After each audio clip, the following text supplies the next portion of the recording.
પર ફેરવવામાં આવ્યું બુલડોઝર અને કામગીરી કરવામાં આવી। બનાસકાંઠામાં પોલીસે પણ અસામાજિક તત્વો સામે આકરી કાર્યવાહી કરી। બનાસકાંઠા પોલીસે 371 અસામાજિક તત્વોની યાદી તૈયાર કરી અને આ યાદીમાં મોટાભાગના ઇસમો વિરુદ્ધ કાર્યવાહી થઈ રહી છે।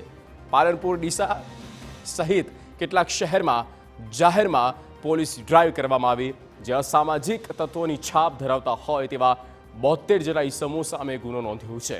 તેમના વાહનો ડિટેન કરવામાં આવ્યા। જિલ્લામાં દાતા, ડીસા, થરાદ, દિયોદર, પાલનપુર તાલુકા મથકો પર 583 જેટલા ગેરકાયદેસર પાણીના કનેક્શન કાપી લેવામાં આવ્યા, તો 58 જેટલી બુટલેગરોના ગેરકાયદેસર દબાણ તેના પર બુલડોઝર ફેરવી દેવામાં આવ્યું।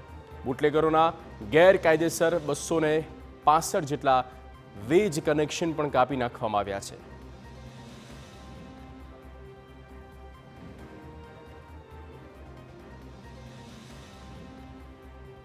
65 જેટલા આવા ઇલીગલ કનેક્શન કે જે ઇલેક્ટ્રિસિટીના હોય કે નળ કનેક્શનના હોય એ લોકોને કાપી નાખવામાં આવે છે।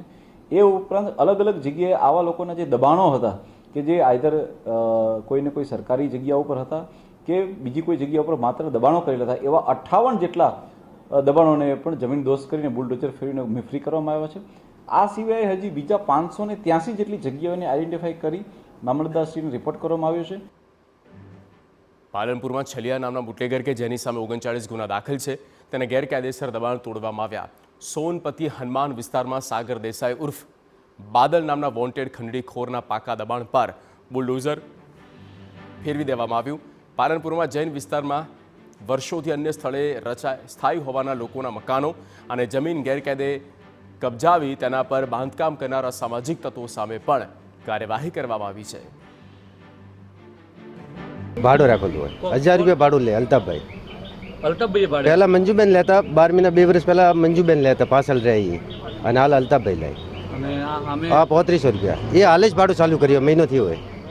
કેટલા લોકો છે ઓટલા ઉપર આવા તમારા જેવા? એ ઓટલા પર 6-7 જણા છે। બધા ભાડું આપે? બધા હાલે। એ ભાડું લેવા કોણ આવે? એ ખુદ આવે અલ્તાફભાઈ। ખાસ કરીને જે જૈન લોકોના જે ઘર છે તેઓના પણ તાળા તોડી અને તેઓની અંદર ગોડાઉન બનાવીને લોકોને ભાડેથી આપી દેવાની કાર્યવાહી એમને કરેલી હતી, જે અમારા ધ્યાન પર આવ્યું।